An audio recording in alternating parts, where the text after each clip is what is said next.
Hey guys, welcome to This Week in Games. I'm your host, Chocolate Milk.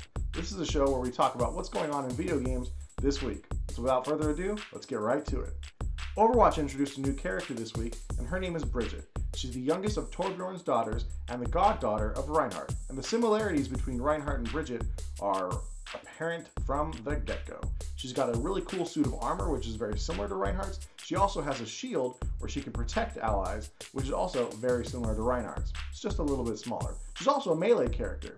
She attacks her opponents using a mace. Now she can heal allies, and like I said earlier, with the shield she can block damage. She seems pretty cool. She's not available in competitive modes yet, but give her a shot in just regular quick play.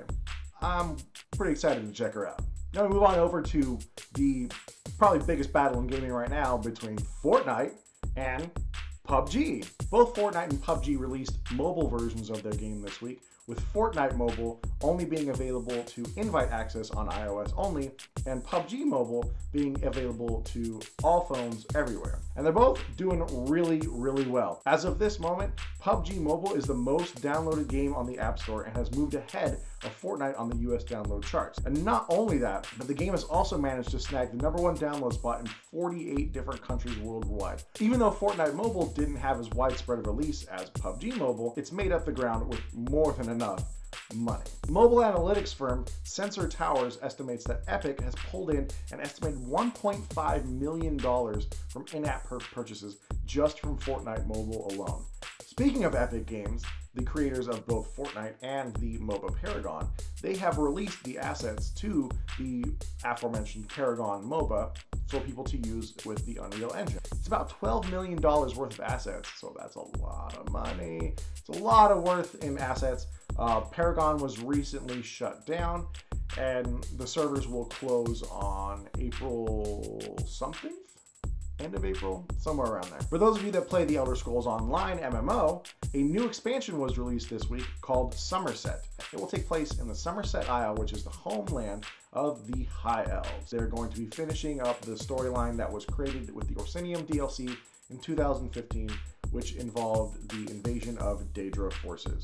There will be new PvE challenges, including a new challenge called Delves, which is a story-focused dungeon which can be attacked either solo or in a group. There will be new boss encounters and a new 12-player trial, which is the Elder Scrolls Online's equivalent of Raid. Nintendo was in the news this week as they announced a Smash Brothers Invitational tournament that will take place in purely exhibitionist nature during June 11th and June 12th. They also announced a Splatoon 2 tournament, which will crown the very best at splatting their opponents. And that will begin with open qualifiers on April 21st, and it will end during Nintendo's E3. Continuing with Nintendo, they had a Nindy stream this week in which they talked about a lot of the indie games, or Nindies, as they like to call them, that are coming to the Switch in 2018, which include the following: Mark of the Ninja Remastered, which was an Xbox 360 classic arcade game; Fantasy Strike; Just Shapes and Beats, can't talk; Garage; Pool Panic; Bomb Chicken, I mean that's a pretty cool name, Bomb Chicken;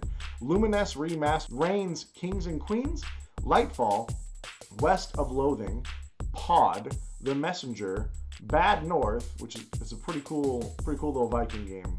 I'm a sucker for Viking games. And the Banner Sagas 1, 2, and 3. So those are pretty good indie games coming out for the Switch. Switch is coming on strong with all of its indie magic.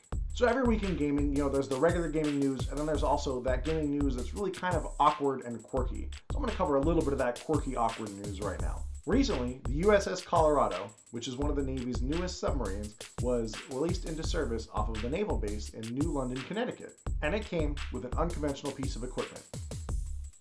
An Xbox controller? The Navy said in September that the new submarines would come with a pair of photonics masts that would replace the previously used periscopes. The masts feature high-resolution cameras that can rotate 360 degrees and feeds their imagery directly into the ship's control room. Initially, the masts were controlled by a helicopter-style joystick, but those were described as heavy and clunky, and they decided to replace it with an Xbox 360 controller.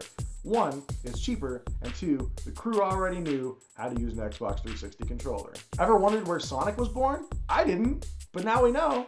Game designer Hirokazu Yasuhara and character designer Naoto Oshima, who both worked on the original Sonic the Hedgehog game for the Sega Genesis, went on stage at GDC 2018 to talk about how Sega created Sonic in the 1990s. Sega, which desperately needed someone to go head-to-head, toe-to-toe, pipe-to-pipe, with Nintendo's Mario, were searching desperately for a new mascot. They decided early on that they wanted a character who would curl up in a ball and damage his enemies like so.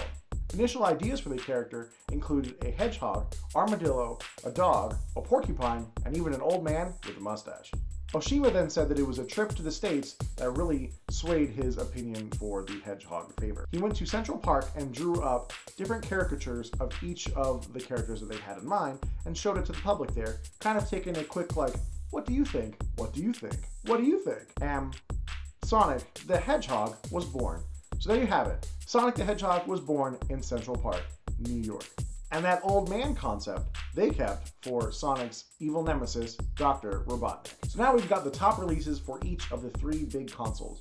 Releasing on PlayStation 4 this week is Ni no Kuni 2 Revenant Kingdom, a role-playing game which is the sequel to the original Ni no Kuni that released back on the PlayStation 3. Pretty excited to check that one out. On Xbox One, we have the critically acclaimed Sea of Thieves, which is an open-world pirate game, which I myself have already played. It's a ton of fun. And on the Nintendo Switch, we've got Kirby Star Allies, a multiplayer game set in the Kirby universe, which is another tons of fun and colorful adventure with Kirby and all of his pals. There was also a cross-platform game released this week called A Way Out. It is a split-screen co-op game in which players try to break out and stay out of prison. The game was released for both PlayStation 4 and Xbox One. So those were the games that released this week, but what released this week 10 years ago? Let's go into the past and check that out. The big three games that were released this week 10 years ago are Final Fantasy VII Crisis Core for the PSP, SimCity DS2 for the Nintendo DS, and Pokemon Ranger Shadows of Almia. Some pretty good releases. Crisis Core was an awesome game. If you haven't played it, check it out. But you also have to go and find a PSP. So those are the games that are going on this week, but what am I playing? I'll tell you right now. Currently for the Nintendo Switch, I am playing Enter the Gungeon. It is a top-down shooter game, which has been giving me fits all day long. I'm also playing Kirby Star Allies with my fiance. We love it. On the PlayStation 4, I have been continuing my slog of Final Fantasy XII. Still haven't beaten that game, but would really love to beat it. I enjoy the storyline and the color. On Xbox One, I cannot get enough of Sea of Thieves. Scoring all that sweet, sweet loot and just pirateering around. That's what I'm playing this week. And that's going to be it for This Week in Gaming. Hope you guys enjoyed the video. And if you did, a like would be super appreciated. Please comment down below. Let me know what you liked, what you didn't like. And let me know if there was anything that I missed out on or anything that you really want to talk about that happened this week in gaming. And as always, drink more chocolate milk. Take care, everybody.